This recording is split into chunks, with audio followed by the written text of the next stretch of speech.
Good morning সবাইকে। বন্ধুরা কেমন আছো সবাই? আমি অনেকদিন পরে আবার আহ, চলে এসেছি আপনাদের মাঝখানে।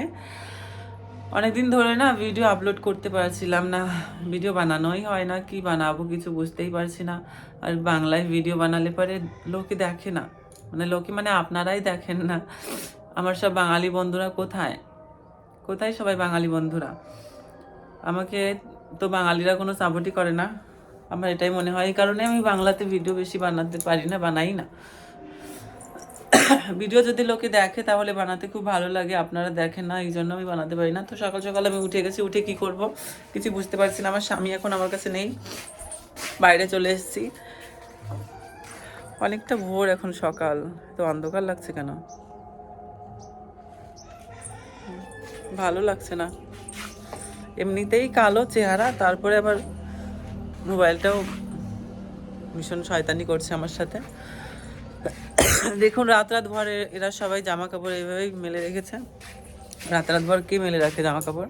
আমারও আছে। একটু বাইরের দিকটাতে যাই সকাল সকাল উঠে, দেখি। আর প্রথমেই আমি সবাইকে বলে দিচ্ছি, আমি এখন কলকাতা থেকে অনেকটাই দূরে, 700-800 কিলোমিটার দূরে আছি বিহারে। বিহারের আবহাওয়াটা এখন আমি দেখাচ্ছি সবাইকে, কিতনা সুন্দর এই সময়টা। ইধার ইধার এই পাশে দেখুন, এই যে গমের ক্ষেত, তাল গাছ, ক্ষেতের মাঝখানে কি সুন্দর না দৃশ্যটা। এদের সরিষা, মুরগিও ডাকছে। এখানে মুরগি সচরাচর দেখা যায় না, তবু আমরা যেখানে থাকি এখানে মুরগি আছে, মুরগি ডাকছে। তো আমি নিচে চলে এসেছি, আমার রুমটা উপরে। এখানে আবার অনেক নিয়ম আছে, এখানের বউরা সবসময় গমটা দিকে থাকতে হয়, তার জন্য নিচে এসেছি। তো আয় দেখুন মহিষ, কে কে দেখেছেন কমেন্ট করে বলবেন। হ্যাঁ, আমাদের ওইদিকে দেখা যায় না সবসময় এগুলো, কিন্তু এখানে সবার ঘরে ঘরে থাকে। এটাকে এখানে ভয়েস বলতে হয়, ভ্যাইসা বলতে হয়, কুছ ভি বলতে হয়, অনেক কিছু বলে। কিন্তু আমরা তো বাঙালিরা মহিষ বলি না, এটাকে মহিষ। আর মহিষ দেখলে মনে পড়ে যায় মহিষাসুরের কথা। মহিষাসুর মহিষের রূপ নিয়ে মা দুর্গার সঙ্গে লড়াই করেছিল। আর দেখুন এটা একটা হাই রোড বলতে পারেন আপনারা, হাই রোডই। এখান দিয়ে সব গাড়ি যায় আসে, কলকাতা যাওয়ারও গাড়ি এখান থেকেই পাওয়া যায়। কিন্তু রাস্তাটা খুবই চওড়া, খুবই ছোট, চওড়া না। হয়তো সকাল সকাল কী করবো, স্বামী বাড়িতে নেই, কখন আসবেন উনি।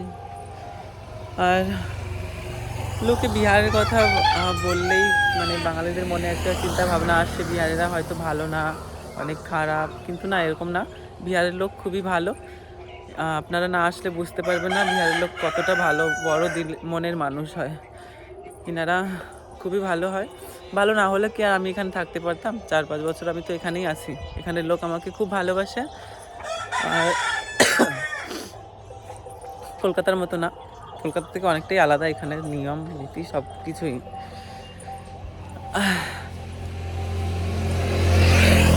তো এখানে একটু বসে আছি, কি করব, সকাল সকাল কি কাজ করব বুঝতে পারছি না। একা একা কোনো কাজেই মন লাগে না, আর এখানে কেউ কেউ বাড়িতেই যায় না।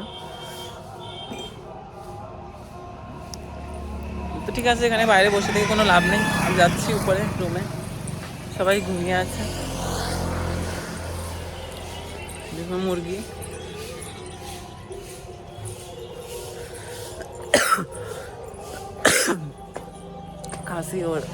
কাশি আসছে। ওয়েদারটা এমন না, দিনে গরম লাগে, রাত্রে ঠান্ডা লাগে।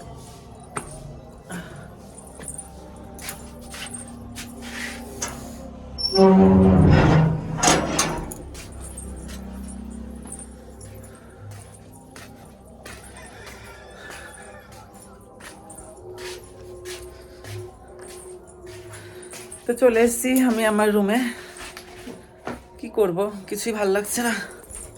তাই ভাবলাম একটুখানি একটা ভিডিওই করে নিই। আর আর হ্যাঁ, বাঙালিরা কে কোথা থেকে দেখছো আমার ভিডিওটা অবশ্যই কমেন্ট করে আমাকে জানাবে, যে আমার মনে একটা মানে সাহস পায় ভিডিও বানাতে, যে না আমার ভিডিও কমসে কম লোকে দেখছে। অবশ্যই কমেন্ট করে জানাবেন, তাহলে আমার ভিডিও বানানোর ইচ্ছেটা আরও বেড়ে যাবে। না হলে দিল টু উঠে গায়া মন ভেঙে যাবে যদি আপনারা কমেন্ট না করেন। অবশ্যই কমেন্ট করে জানাবেন কিন্তু, হ্যাঁ। তো আজকের ভিডিও আমি আর কি বানাবো, পরে আবার দেখা হচ্ছে। ওকে, বাই বাই।